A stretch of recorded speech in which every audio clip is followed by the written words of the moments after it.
भट्टी साहब, बड़ा कुछ हो गया। जब मैं आपको इस्लामाबाद छोड़ के लाहौर आया उस दौरान बड़ा कुछ हो गया।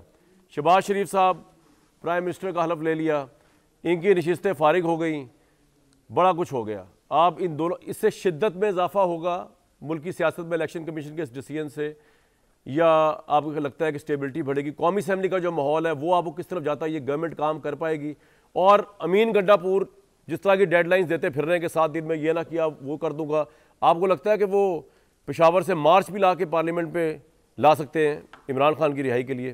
सर देखिए, सबसे पहले भाईजान, आप हैं इस वक्त हमारे हीरो, और आप जेन्युइन हीरो हैं मेरे तो ख़ास तौर पे। और आपकी जो शहर इक़्तिदार से जो मुलाकातें थीं वो आहिस्ता आहिस्ता रंग ला रही हैं। आप जो कुछ कहते हैं वो महीने, 2 महीने, 3 महीनों बाद हो जाता है, अल्हम्दुलिल्लाह। तो हम अहदे कामरान में ज़िंदा हैं, माशाअल्लाह। दूसरा, आपने एक आपने जो खूबसूरत बात की, आज का किस्सा ही तमाम कर दिया है, और इससे खूबसूरत फ़िक्रा और कोई नहीं हो सकता। आपको पता है मैं बहुत जेलस फील करता हूँ किसी के फ़िक्रे की दाद देने के लिए। अच्छा। लेकिन कमाल आज आपका, आजकल आप जो आपका इंट्रो होता है ना, बिलीव मी, वही सारा प्रोग्राम होता है। बाद में आपकी बातें सुन के मजा आ गया। नहीं, सच कह रहा हूँ। आप कुछ दिनों से जो आपका है ना, आप मजे की बात अब ये है कि तहरीक इंसाफ के हीरो आप हो गए हैं। माफ कर दे सर, उनका हीरो ना बनाए, बड़ा खतरनाक काम है। फिक्रा कौन सा पसंद आया आपको, उसके बाद जवाब दीजिएगा।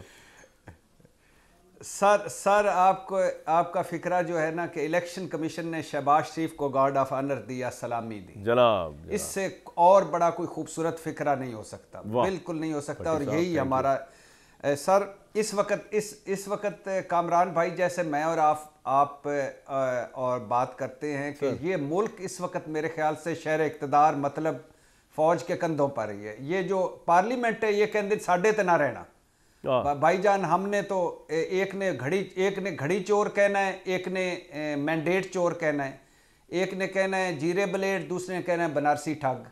तो ये मुल्क चलाना है फौज ने, और वो इमरान खान के दौर में भी चला रही थी, पीडीएम के दौर में भी चला रही थी, निगरान हुकूमत के दौर में, और ये आपस में लड़ फिर एंड पे एक बात करते हैं कि हाय सियासत में तो जगह ही नहीं रह गई, हमारी तो जगह ही कोई और ले गया, जमहूरियत तो खतरे में पड़ गई, सिविलियन बालादस्ती तो खतरे में पड़ गई, वोट की इज्जत तो खतरे में पड़ गई।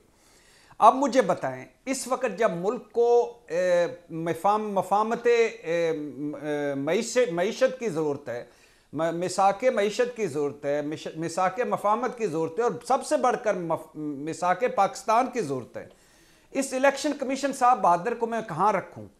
एक और जानबदाराना फैसला, एक और मुतनाज़ फैसला, एक और मुतसबाना फैसला, एक और तरीके इंसाफ के खिलाफ फैसला, एक और जमहूरियत पर हमला, एक और वोट को इज्जत को पामाल करने वाला फैसला, ममनुआ फंडिंग केस हो, तोशाखाना फैसला हो, पार्टी सिंबल वाला यानी बल्ले वाला फैसला हो, 2 सूबों के इलेक्शन का फैसला हो, मरकज़ में इलेक्शन का फैसला हो, इलेक्शन 2024 के फैसले हों, फॉर्म 45, 47 के फैसले हों, धांधली शिकायत पे फैसले हों।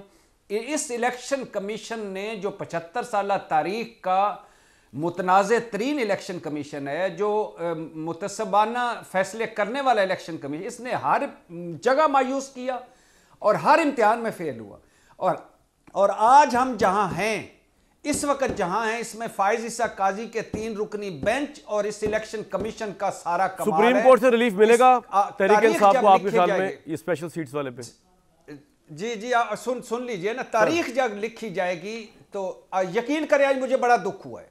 एक तो मुझे दुख हुआ है मुस्लिम लीग, पीपल्स पार्टी और मुसद्दक साहब आते हैं तो बात मजीद करता हूं, और एमक्यूएम पे कि हम चूंकि जो जीते फलां हैं, जो आपने क्या खूबसूरत उस दिन भी फिक्रा कहा कि भाई का गोश्त खाने वाली बात है यार, आजकल तो मैं आपके जेलस हो गया हूं। तो अच्छा, तो भाई का गोश्त खाने के लिए दरखास्तें लेके गए कि किलो मुझे दे दे, पाइया मुझे दे दे, आधा किलो मुझे दे दे भाई का गोश्त। दूसरा, ऊपर से इन्होंने इंटरटेन किया और आज फिर फैसला अगेंस्ट कर दी। अब देखिए, इलेक्शन कमीशन ने फैसले में लिखा है कि आइन के आर्टिकल 51 के मुताबिक मखसूस नशिस्तें सिर्फ इस जमात को मिलेंगी जिसकी कौमी असम्बली में इलेक्शन जीतने के बाद नुमाइंदगी हो। अगला साथ ही इन्होंने इग्नोर कर दी है इलेक्शन कमीशन के आइन के इसी आर्टिकल के दूसरे हिस्से में वाज़े लिखा है कि मखसूस नशिस्तों के लिए सियासी जमात में शामिल होने वाले आज़ाद उम्मीदवारों को भी गिना जाएगा, फिर कोटा बनेगा, फिर नशिस्तें मिलेंगी। अब मुझे बताएं कि इस वक्त इस मुल्क की ये सर्विस कर रहे हैं कि इस मुल्क को तबाह बर्बाद कर रहे हैं, सवा सत्यानाश कर रहे हैं। खुदा के लिए, अल्लाह के नाम पे सारे बड़ों से आज मेरी दरखास्त है कि हम बहुत बनाना रिपब्लिक मुल्क बन गया है, बनाना रिपब्लिक आइन बन गया है। भट्टी साहब, आपके ख्याल में ये जिस तरह की बनाना रिपब्लिक जिस तरह का ऑफेंस एक तहरीक इंसाफ की तरफ से भी आ रहा है ना, पार्लियामेंट को चलने नहीं दे रहे कार्रवाई को, उसकी जिस तरह राना आफ्ताब साहब जो है उन्होंने बाइकआउट कर दिया। ये वज़ीर आला पंजाब के वो थे, कैंडिडेट थे पीटीआई के, उन्होंने कहा जी हम तो, हमारा सीएम तो बन गया, बाहर हलफ ले लिए। गंडापुर साहब जो है वो के मुतालिक तासुर ये है कि शायद कहीं वो पूरा लाओ लश्कर लेके ना पहुंच जाए इस्लामाबाद। ये सिचुएशन आप बढ़ती हुई देख रहे हैं, ये अभी ये बस थोड़े बहुत नारे लगेंगे और तरीके साहब ठंडे हो जाएंगे और हुकूमत एज यूजुअल काम करेगी और इमरान खान जेल में रहेंगे? नहीं, मैंने फिर वही कहा ना कि बदकिस्मती से मुझे हालात मज़ीद ख़राब होते नज़र आ रहे हैं। उसकी वजह कि तहरीक इंसाफ के 3 रुकनी वो 3 जहती या 3 तरफ की वो लड़ाई लड़ेंगे। नंबर 1 पार्लियामेंट में, नंबर 2 अदालतों में, नंबर 3 सड़कों पर। तो अब सड़कों वाले मामले पे मैं तहरीक इंसाफ से कि पिछले चंद दिनों से दरख्वास्त कर रहा हूं कि अल्लाह के नाम पे ये इससे थोड़ा सा बेहतर कर लें। 2 आपका पॉइंट आ गया, मुतलका फोरम्स पे जाएं और पार्लियामेंट में जाएं। और आखिरी बात एक करने दे इस सेगमेंट की जी। अब एक तरफ शहबाज शरीफ साहब मफामत की देते हैं और वो मफामती गुरु हैं, दूसरी तरफ वो कहते हैं बिजली चोरी होती है 6-7 अरब की, और फिर मैं कह रहे हैं मैं घड़ी की बात नहीं कर रहा। ओ भाई, घड़ी की चोरी बड़ी चोरी है कि मैंडेट की चोरी बड़ी चोरी है? आप यार शहबाज शरीफ साहब से आप हमदर्दी करें, मेरी बात सुने भट्टी साहब, शहबाज शरीफ साहब से हमदर्दी करें। उन्होंने जो 7 जमातों के मैनिफेस्टो अपने कंधे पे उठा लिए हैं, वो उनको संभालेंगे या मुल्क संभालेंगे? उन पर इतना प्रेशर था कि जो प्राइम मिनिस्टर बने, ये मैं दिखाना चाह रहा हूँ, तो उन्होंने शुक्रिया अदा किया पार्लियामेंट की पार्टियों का चुन चुन के। तो जो उनके लाशऊर में चल रहा था अपने लिए ओहदा, बहुत से लोग कहते हैं उनके मुंह से वो निकला है, मैं नहीं कहता, बहुत से लोग कहते हैं, वो मैं आपको सुनवाता हूँ। इसलिए मैं कह रहा हूँ उन पे तो रहम करें यार, उनका पहला दिन है, ठीक है, गार्ड ऑफ ऑनर मिल गया, ये हो गया, वो हो गया, उनके तो आग का दरिया है। मेरा तो ख्याल है कि वो ये भी लोग समझ सकते हैं कि वो एक सिंबॉलिक प्राइम मिनिस्टर होंगे और इस मुल्क के जो सबसे सिंसियर लोग हैं, वो इदारा जो है इस मुल्क को इकोनॉमिकली और फॉरेन अफेयर्स और स्ट्रेटेजिकली आगे लेके जाएगा। और शहबाज शरीफ साहब may be only the face to carry that good work, क्योंकि गुड वर्क वहीं से हुआ था PDM 1 में भी, जो इकोनॉमिक काउंसिल्स बनाई गई एस्टैब्लिश आर्मी की तरफ से, उसने बड़ा काम किया डॉलर माफिया पे। खैर, क्या हुआ शहबाज शरीफ साहब आजकल किस मेंटल उससे गुजर रहे हैं सिचुएशन से, टेंस मेंटल सिचुएशन से, दिखाएं जी शहबाज शरीफ साहब को। ये राणा साहब, ये आप लोगों ने इतना प्रेशर डाला है कि प्राइम मिनिस्टर ने इलेक्ट होते ही बजाय प्राइम मिनिस्टर कह रहे हैं कि उन्होंने कहा मैं शुक्रिया करता हूं कि आपने मुझे लीडर ऑफ द ऑपोजिशन, और इतने दो टोक अंदाज में उन्होंने कहा है कि लीडर ऑफ द ऑपोजिशन में बन गया कि मुझे लगा कि शायद ये लीडर ऑफ द ऑपोजिशन का इलेक्शन जीते और प्राइम मिनिस्टरशिप से उन्होंने विड्रॉ कर लिया है। राणा साहब, क्यों इतना दबाव डाल रहे हैं नई गवर्नमेंट में? चलने दें उनको भाई। देखे इस तरह ही है जैसे चाइनीज किसी रेस्टोरेंट पे जाए ना तो ऑर्डर देते हैं स्पेशल चाइनीज सूप, उसमें सब कुछ ही पड़ा होता है, पता नहीं होता ये खा क्या रहे हैं, ये सूप में चिकन है, ये बीफ है, ये क्या है। ये इसी तरह ये इनके दिल के अंदर की बात निकली है कि मैं अपोजिशन भी हूँ, क्योंकि हकीकी जो जमात जीती है वो PTI जीती है और बड़ी वाज़े अक्सरियत से जीती है।